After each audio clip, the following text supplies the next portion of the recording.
The time arrives for Kieron to attend boarding school, where some of the harsh realities of life begin to set in. He soon realizes the so-called heavenly fathers are not so pious after all.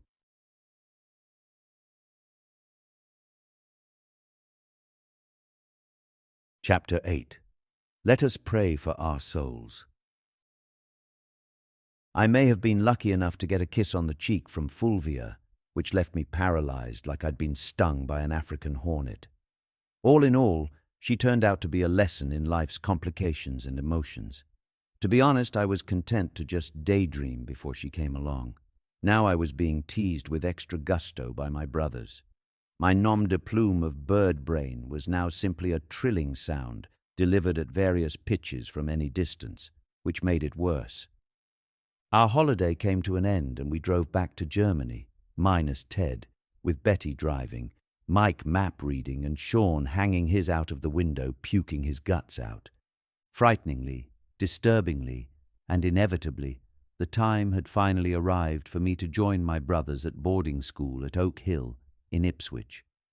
It was 1961, and I wasn't even 11. My first passage to that school was alone with Mike and Sean. Ted believed in making sure his sons were world-ready. In his mind, crossing the channel on a ferry was good character-building stuff. Unfortunately for me, it was the year Sean got promoted to the senior school, so he would be there for the first term, but gone after that. Instead of a school uniform, Sean was now permitted to wear a suit.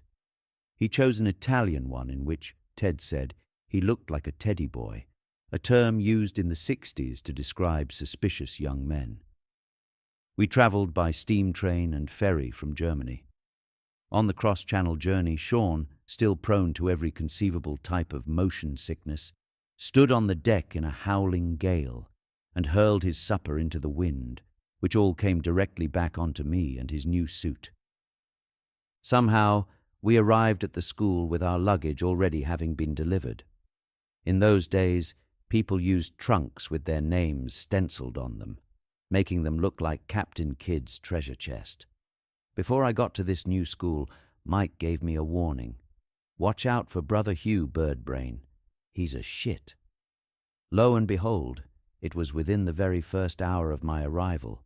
I was cast into the grip of this towering priest. It was the weekend when boarders arrived from all over the world. No sooner had I gone to my dormitory that I just wanted to get out and explore the woods, but was blocked on my way down the steep pathway. Dwarfed, I gazed up at this black-cloaked man. I knew what he was thinking. Another Dowling. Better crack him early. "A little tour of the grounds for you, my boy," Brother Hugh said.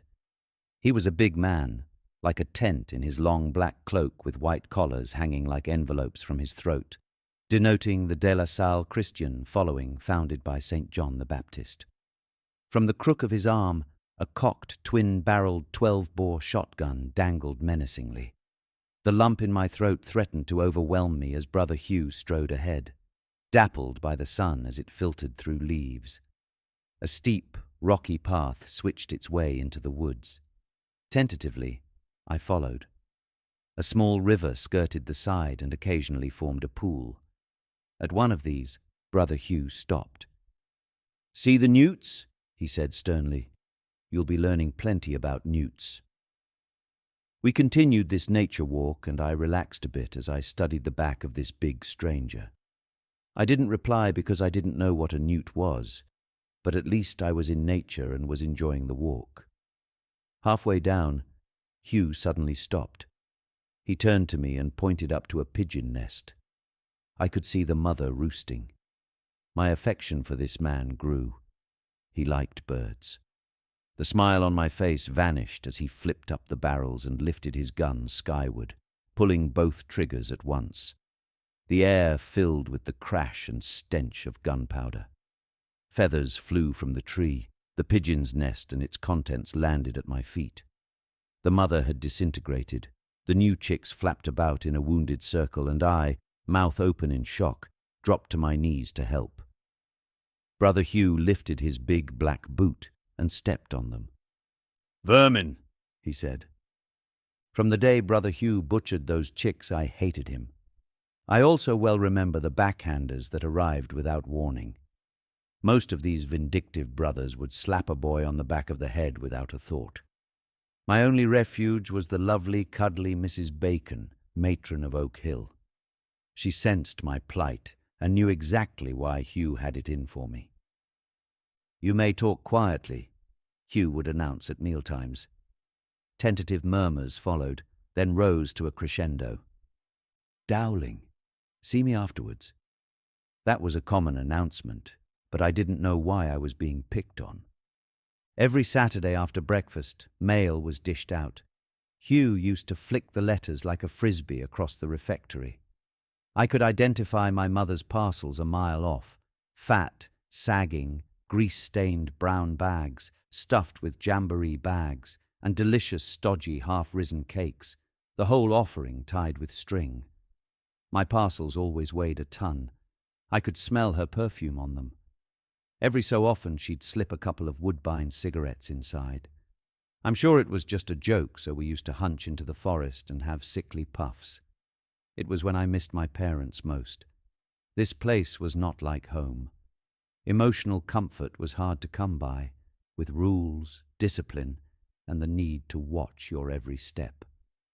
Mealtimes were controlled by a bank of stern, black-cloaked, horn-rim bespectacled men at the head of the dining room. In order to monitor our academic progress, the boarding school had a draconian system of weekly awards. On a Friday, we'd all wait in class for the things we called death certificates. There were 4 levels: gold for bloody excellent, red for good enough, blue for try harder, and white for totally useless. I averaged blue, once got a gold and a few whites, but I reckoned the brothers had it in for me for having had Mike and Sean precede me. Like any of the lads, I made a best friend. Cocky was French, his real name being Patrick Coquel. With my own nomadic clan based in Germany, half-term was a lonely time as only a few boys got to stick around. We had the run of the place, and there our friendship grew. The De La Salle order was bent on religion and a fiery, judgmental God, where hell was just around the corner if you so much as cast a sideways glance at your pocket rocket. It wasn't the only thing those bastards were bent on, so rumor had it. We attended Mass every morning, benediction at night, and some other rituals thrown in for good measure. On Sundays, communion was first. This is because Christ didn't like being eaten on a full stomach. So breakfast, usually baked beans, followed, and then a return to Mass for another hour of hellfire and brimstone De La Salle style. I didn't really mind the routine, and I quite liked Jesus, a bloke who waltzed about in a grubby robe, went fishing, broke loaves of bread, drank wine, and was generally kind to people with his fantastic miracles. We used to fight for a place as altar boys just to relieve the boredom of kneeling on wooden pews. Plus, we were forced to attend confession every week, our guilt deftly soothed by a pissed Father Jolly. Instead of owning up to precisely what we'd been up to, masturbating, looking at dirty pictures or swearing, there was a convenient generic term we could use. "Bless me, Father, for I have sinned," followed by, "I have been impure." A few Hail Marys and a couple of Our Fathers cleansed our tarnished souls, and off we ran, sure in the knowledge we could wank ourselves senseless and get forgiven. What a brilliant system. I started getting a little uneasy about the whole business one Sunday at communion. Father Jolly, 100 if he was a day, was as slow as a drunkard's fly buttons and required assistance to get from one side of the altar to the other. A pair of altar boys doubled as human walking sticks, a sight to behold. Father Jolly doddered across the row of kneeling boys waiting to receive their blessed offering of a host, a disc of rice paper, which in the eyes of these fanatics was actually the body of Christ. I sat at the back of the chapel. Cocky knelt waiting to receive said host into his gaping mouth.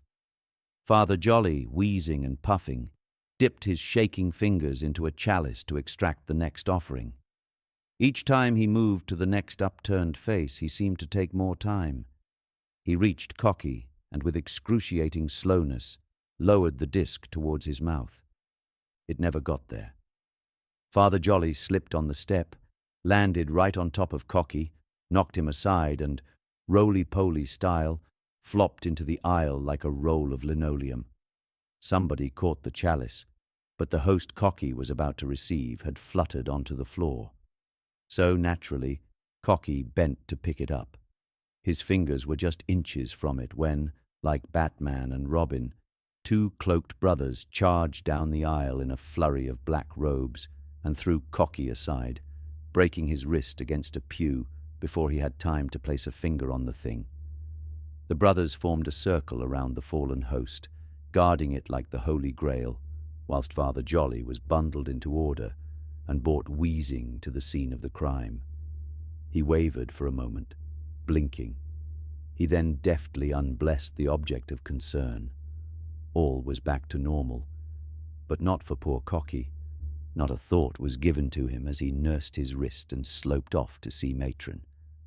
As I said, that did it for me. These bastards could all get stuffed. Apart from Mrs. Bacon, the school employed other health staff, including dentist Dr. Duthie. Truly, that was his real name. Plenty of drilling on this fertile ground of the baby boomers' generation, completely unaware of how sugar rots teeth. We just ate what we wanted. I had a couple of nasty ones that had to be dealt with, plus a slightly crooked one. Nowadays, young children go to a specialist to have very neat little teeth braces inserted into their mouths. It seems almost cool to have them fitted, a row of trendy jewels. So when I emerged from Dr. Duthie, why did I feel like I had a television antenna inside my mouth? Well, because I did. This contraption was a half-inch deep plate fitted to the roof of my mouth with some extra bits of wire bent around the front like a towel rail or a baseball pitcher's helmet. Every time I smiled, I looked like an approaching car with a shining chrome bumper. When I opened my mouth to talk, I sounded like a drunk. It was an effort to say anything. When Mike and Sean first saw and heard me, they completely fell about and made my life a misery. I had to wear that contraption for a year, so I became bird brain some days and brace boy on others. Untold psychological damage, methinks. At bedtime, the dormitories was a place where we boys have an ape-like instinct thing to contend with, chest beating and proving dominance and all that. There had to be a time to get those congenital tendencies out, and the strictness of boarding school did little to dampen our spirits. Brother Hugh, however, was one man who would always find a way of getting us. Before bedtime, we had to go through the ritual of washing our rugby and cricket-stained bodies. A day of hyperactivity made urchins of us all. It was quite simple, really. Scrub up in the bath, get dried, wrap a towel around our pink bodies and queue up by the banister, wash bags in hand, ready for inspection. Now, that is a word. Inspection. I was sure some of the brothers got carnal satisfaction by performing a Sherlock Holmes job on us. The liturgy was to feel under armpits, peer into the ears, spread the toes for blackberry jam eradication, and generally check out the little nooks and crannies. Waxy ear holes was a sure way to fail the test. Occasionally, we were unlucky enough to have a hand put up our towels. But if a brother really wanted to get you, he would lift your leg up onto the banister and rub his thumb back and forth on your ankle until a little roll of dirt appeared, usually from his own finger. He would then send you packing to go and bath again. Sometimes this would take 2 or 3 times, depending on how he felt about you on the day. Once in the dorm, there were the usual pillow fights, apple pie beds and carryings on like mad things. Reliable Brother Hugh found his own special way of getting one little Italian kid nicknamed Michelin because he had at least 4 spare tires around his waist. Our beds stood back to back in the center of the room, with our private cubicles against the wall. At the end of the room were a couple of swing doors. We would be given about 15 minutes to eradicate our demons before Hugh arrived to calm the storm and make us kneel by our beds to say a few prayers. Then it was lights out. After about 10 minutes, a gradual disturbance would materialize. A pillow or a shoe would fly across the room with giggles and sniggers, until finally a few groups would have whispered battles. This particular night the lights went out, the swing doors swung back and forth with abandon, and Brother Hugh's footsteps receded. It was a practiced art, that receding sound. The goons did it well on the radio. Brother Hugh must have listened to the goons and pretended to make the sound of footsteps. He would double back and hide behind the last cubicle. Inevitably, the disturbance rose to a crescendo, with Mr. Michelin standing on his bed, doing an Italian pirouette while screaming, "Underlay, underlay, arriba, arriba, yee-ha." The light snapped on as he was in mid-song. Like a stilled movie, Michelin froze in that position. Hugh simply removed a slipper from his foot and made us form a queue. The sound of stifled cries rang in our ears as the stinging slipper made its mark. In truth, it didn't change a thing, apart from giving that bastard Hugh the time of his life. I left Oak Hill and moved to the senior school Birkfield 2 miles up the road. At last, escaped from Brother Hugh and into the protection of my brothers Mike and Sean. However, my euphoria was short-lived. Herpes Hugh, his new name, was to stay with me and smiled as he entered my new dorm. My spirits sank. I wanted to go home. One term, Sean told me he'd managed to smuggle his air rifle into the school. My brother was always desperate to shoot things. He said the only thing he could find that was worthy was a crucifix hanging over his dormitory door. So he lodged a .22 pellet right in the center of poor Jesus' chest. The brothers never worked out how it happened. For days they stared up the luminous thing as it hung over that dormitory door, wondering if it was a miracle. One of the best examples of how these monks operated was demonstrated when Cocky and I were playing table tennis against identical twins. Brothers' pets they were. We thrashed them, but were unaware that Brother Solomon, another vindictive misfit, was lurking in the shadows. He accused us of being insensitive and marched us up to his quarters. There, in his murky little room, he asked us if we wanted 6 or a grab. We knew what a grab was, and left that place with a sore arse caused by his bamboo cane. Nowadays you hear stories about the damage done by bent priests to young boys. We were just on the border of this abuse, but escaped by the skin of our teeth. My brother Mike could be seen from time to time. Usually he'd wink at me, his school hat slung at a jaunty angle. He had no interest in any of the sports, and the times I did see him forced onto any sports ground, his pasty white legs looked alarmingly luminous as he lumbered around. But I shall never forget the last time I saw him at that school. I was running on a track race, and as I sped to the last bend, he came running up repeatedly, screaming, "Go, bird brain, go!" He followed me almost to the finish line and then waved and went off somewhere. Mysteriously, he literally vanished from that boarding school, never to return.